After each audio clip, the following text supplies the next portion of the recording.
A bit more news and thoughts on the trans folks. Yes, trans. Not tranny fans, no, trans. It's happening a lot. It's in the news all the time at the moment. Is a woman a woman? Is a woman that wasn't born a woman and all that palaver?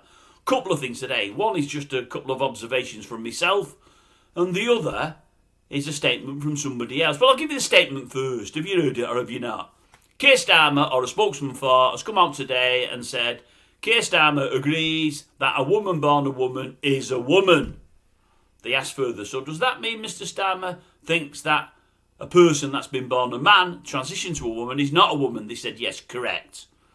Totally the opposite of what he said when he was asked the same question 2 or 3 years ago.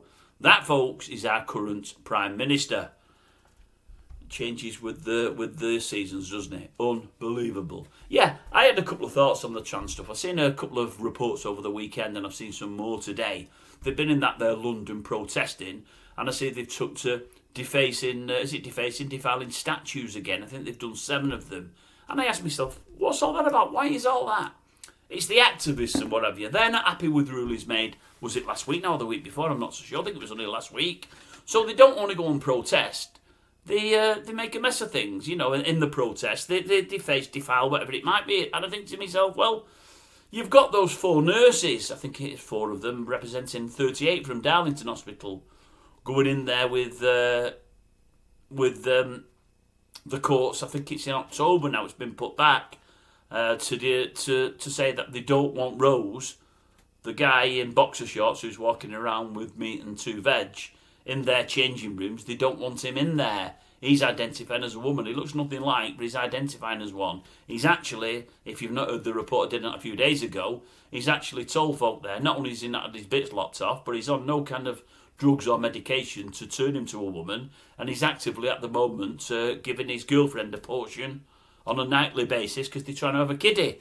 So he's very, very active as a man, trying to sort out a woman.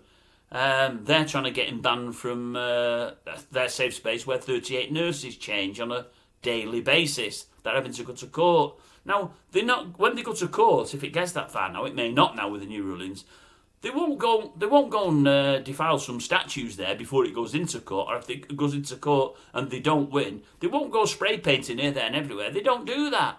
All these folk that are saying men are men and women are women and all that palaver and are just saying give us our own spaces and, people with peckers shouldn't be changing with us or shouldn't be playing sports against us. If rulings go against them, they're not sort of costing the state any money or doing anybody any harm. They're just standing up for themselves and what they believe in and hoping to get a fair shake of things. Whereas the trans activists, if things go against them, they take to doing all this, the heavier protests and stuff that's just not needed, and I just don't get it, really. As I say, they call trans activists for a reason. They're very active, and they're just not happy. They're very, very militant, and it's a shame. And I don't think they're helping their own cause, to be honest with you, but that's just my opinion. Someone say, what do I know? Many'd say, shut your gob, you sexist pig, or words to that effect, but I'm none of those things, but I probably could do with shut my gob, so I will.